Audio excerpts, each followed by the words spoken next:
You are listening to In Conversation with Jenny and Mark. Hello, everyone. I am the Reverend Jenny Adams from Holy Trinity Church, Prince Consort Road, South Kensington. And I am the Reverend Mark Adams from St Margaret's Church, Barking. Though soon you're going to be the Reverend Jenny Adams from Holy Nativity, Eastfield, are you not? Yes. But I'm still here. I'm still working. But you're still here, still here. focused on Holy Trinity, South Kensington. I'm still focused on St Margaret's Church, Barking. And here we go. We're preaching. Are you preaching this Sunday? Yes. So am I. So hopefully you're going to give me lots of pearls of wisdom that I can use. I'm really not. Is that going to happen? How are you feeling about that? So we have Matthew 17, verses 1 to 9. It is the Transfiguration. It is. Always happens, of course, on the final Sunday before Lent. This is what the lectionary always gives us. So it's one of those readings that you have to think about every year. I know. Although I guess we get different accounts because we probably do it in the different Gospels depending on what year it is, don't we? Yeah, I know, anyway, but still. But still. Okay, well, maybe we'll come back to that in a minute. See what that's all about. Shall I read it? I'll read it. Go for it. We're stopping at verse 9 in the lectionary, aren't we? Although the paragraph goes on to 13. 6 days later, Jesus took with him Peter and James and his brother John and led them up a high mountain by themselves. And he was transfigured before them, and his face shone like the sun, and his clothes became dazzling white. Suddenly there appeared to them Moses and Elijah talking with him. Then Peter said to Jesus, "Lord, it is good for us to be here. If you wish, I will make 3 dwellings here, one for you, one for Moses, and one for Elijah." While he was still speaking, suddenly a bright cloud overshadowed them, and from the cloud a voice said, "This is my son, the beloved. With him I am well pleased. Listen to him." When the disciples heard this, they fell to the ground and were overcome by fear. But Jesus came and touched them, saying, "Get up and do not be afraid." And when they looked up, they saw no one except Jesus himself alone. As they were coming down the mountain, Jesus ordered them, "Tell no one about the vision until after the Son of Man has been raised from the dead." Okay. Come on, then what's the about? So my biggest thought is, so this weekend we did, we helped at a preaching day at Chelmsford, didn't we? And somebody asked us how we go about preaching for Christmas and Easter when it's the same thing every year. They did. And I hadn't got this in my mind, but this is exactly the sort of thing I was trying to say when I answered. It's like Christmas and Easter, I don't think you need to kind of reinvent the wheel. People want to hear the same thing. It's what they've come for. These stories that come around every year are far more difficult. I have run out of things to say about the Transfiguration. I've only got a certain amount of mountaintop stories I can tell. Well, that's fine. And I think I said people will have not remembered what you said last year anyway. So that's true. I'll just re-preach it. Not a problem. Well, apart from I've had a look at what I said last year, and I can't. Story, then? What is your mountaintop story? Well, it depends where I've been. I mean, oh, okay, you got a variety. Oh no, I do literal mountaintop stories. Yeah. So last year we had been to Scarborough and walked the Cleveland Way. Okay, right. It wasn't really a mountaintop, but it was quite impressive looking over the sea. It'll do. It was high. Although I did read in a commentary that actually this is reckoned to be in Mount Tabor in southern Galilee, which is not that high anyway. It's only a few hundred feet.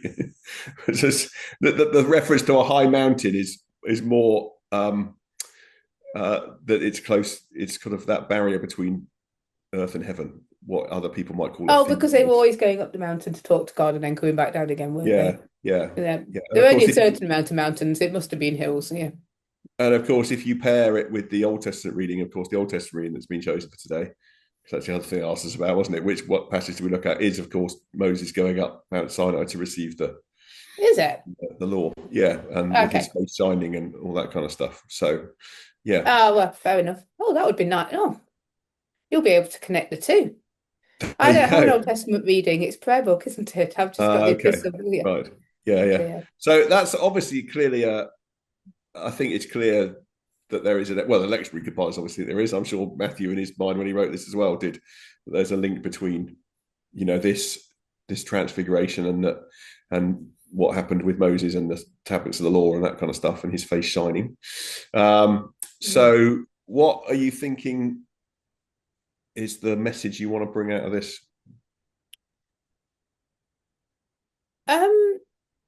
So I was looking, so they very much, it follows Caesarea Philippi, which is one of my favourites that comes around. Yes. Who do you think I am? And so they are heading towards Jerusalem now. So I think my message is always the same, to be honest. It's like these mountaintop moments are absolutely amazing, but then they come back down the mountain and Jesus is still there. And faith is about walking the everyday. And I mean, they're heading towards trouble, to put it, Yes. put it smallly, but yes, but he will still be there and is still with us. And it's the day by day. We come to the mountaintop moments, I think is the thing. I think there's an interesting. I think the interesting thing is obviously this is not coming out directly out of the text itself, but the placement of the text. And why do we look at this on the Sunday before Lent every year? And I think I've preached before, and I don't know where I got it from. I probably didn't. I think I got it out of a commentary or a book somewhere. But that idea that this vision of who Jesus is, this revelation rather, is probably a better word of who Jesus is, because it's certainly recorded as something that they actually saw. It's not, this revelation of who Jesus is and his glory is kind of there to help us get through Lent. Because in many ways it reads more like a resurrection appearance, doesn't it? That you might see. Yeah, it's a great connecting story, hasn't it? Because it's got the same words as Jesus' baptism. Yes. And then, yes, it looks, as much as it can do, like resurrection. So it's almost like connecting the story all together. Although interestingly, as I'm saying that, I'm actually thinking, although it feels like it could be a post-resurrection appearance, actually the post-reresurrection appearances don't have Jesus transfigured. No, it was a bit boring, really. They don't recognise him, and I mean, it is more reminiscent, perhaps, of the Revelation, the vision that John has of Jesus in Revelation, isn't it? It does feel more reminiscent of that. So yeah, I think it's a sort of, but you're right, it links back to the baptism as well, doesn't it? It is the same words, although with the extra bit, I think the listen to him bit is not. Listen to him. Listen to him. So that's again, exactly how God said it. Listen to him, for goodness sake. Listen to him. Listen to him. Yeah. So yeah, what do you make? Yeah. So what do you think about the echoing of the words of the baptism? Then why is that significant for you? I don't have anything straight away, but it feels significant. It feels like something I'm going to mull over. Why is it significant? I mean, I love it at the baptism because it kind of brings all three members of the Trinity together. Yes. We don't quite have that.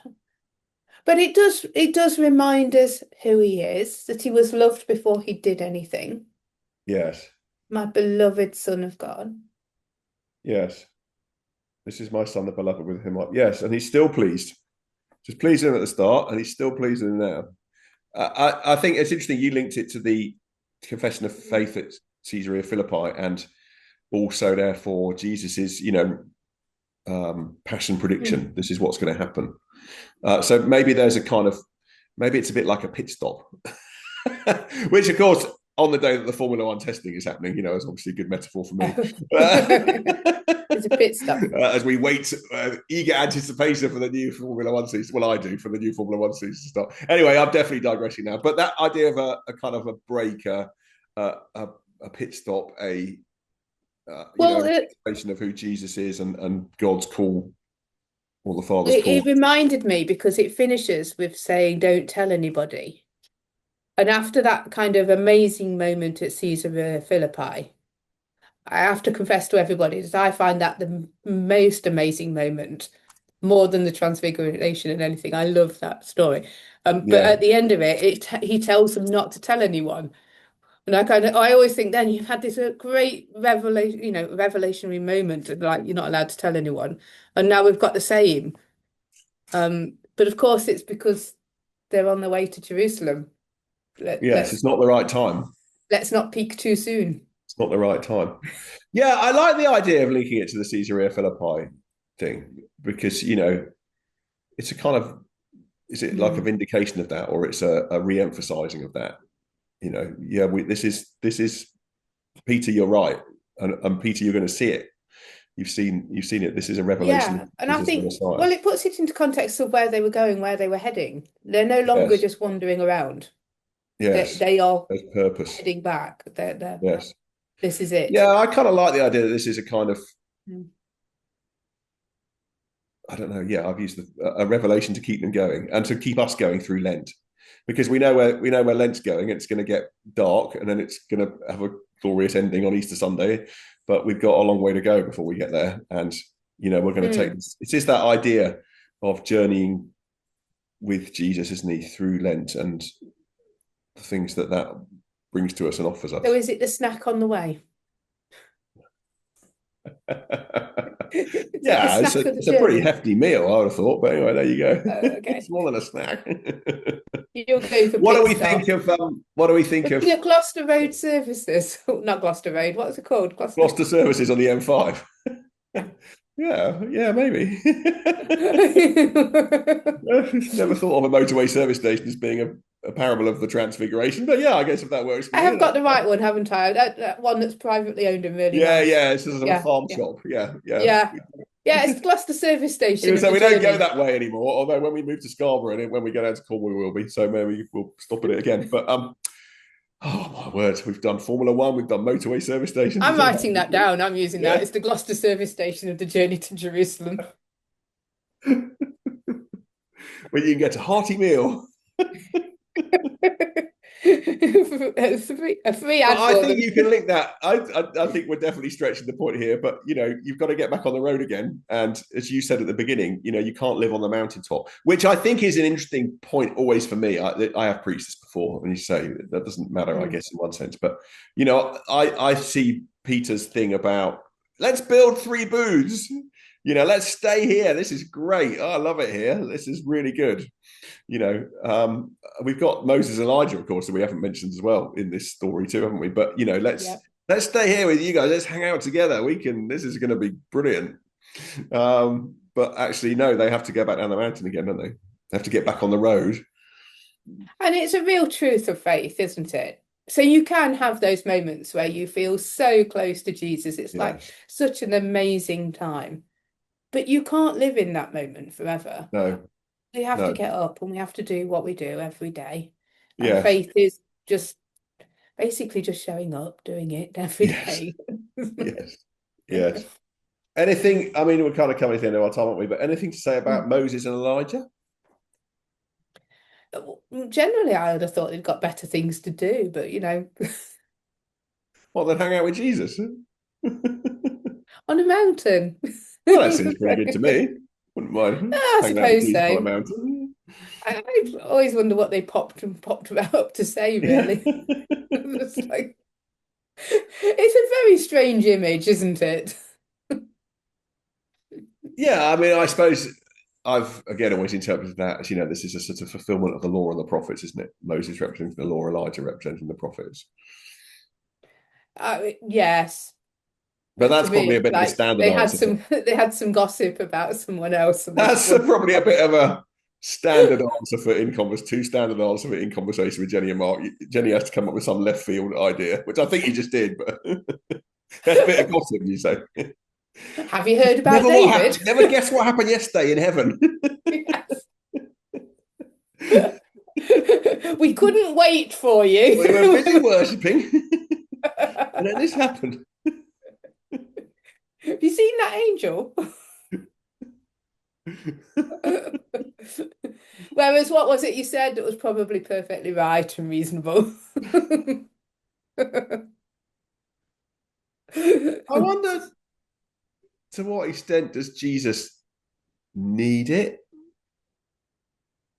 Oh, Is this a kind of, pit stop for Jesus? Keep going. It's because good. he's fully human too. How much does Jesus need to hear the words of affirmation from the Father? Yeah, you're doing well. I'm pleased with you. Keep going. Because he's the one who's like, yes, I don't know. It Interesting is an idea to come interesting in at the idea. end, It isn't doesn't it? If explain you why Moses and Elijah are there, but it is an interesting idea. Yeah, I think I might run with that. I think I might go with some of that. Jesus in his mm, humanity needs I'm too encouragement. scared of that. I might end up in some kind of heresy. So I'm not. Well, I think if you haven't got some kind of heresy in a sermon, then you're not doing your job properly. But anyway. Oh, oh. I don't really mean that, but I do mean that it's good to make people think, and it's good for us to think it through from a different angle. I might mention it in the way that we've just done as a question, but I'm not going to try and disentangle that because I could Well, you end up in can't a really mess. disentangle it. But anyway, so there you go. Mm. So, final thoughts, Jenny, for the Transfiguration from today? I am going to go with the Gloucester service station You're analogy. going with Gloucester service station. I think I might do that as well. I might go with a bit of Formula One because that's obviously good, Obviously. obviously. But I think I might go with a little bit of, I suppose you could say if you think Jesus, the affirmation is for Jesus as well as for the others who are listening, then if Jesus needs that, then we all do. Yeah. Yeah, I'm going to run with that pin. As I say, just not dig too deep. Yeah. There you go. Well, thank you so much, Jenny, for giving me some thoughts for my sermon prep. Thank you for those words of wisdom. Look at you. Well done. So a bit of affirmation to finish with. Well done us. Well done us. Woo, woo, woo. And well done for you if you've managed to listen this far. So thank you so much. And we will be back next week with will we actually? We're away next week, aren't we? I think we can fit it in. We're going to do one next week. Yeah, we'll fit one in next week, but then we probably will not be there the week after because I'm going down to see. All right. Thank you all. We're going on a journey. We're going to stop at Fleet Services, I suspect. But anyway, there we go. Metaphor. Let's wrap it up. Wrap it up. Thank you, everybody. Thanks for listening. Take care. Take care. Bye-bye. Bye. Thank you for listening to In Conversation with Jenny and Mark. Please subscribe for more episodes on all the usual podcast platforms.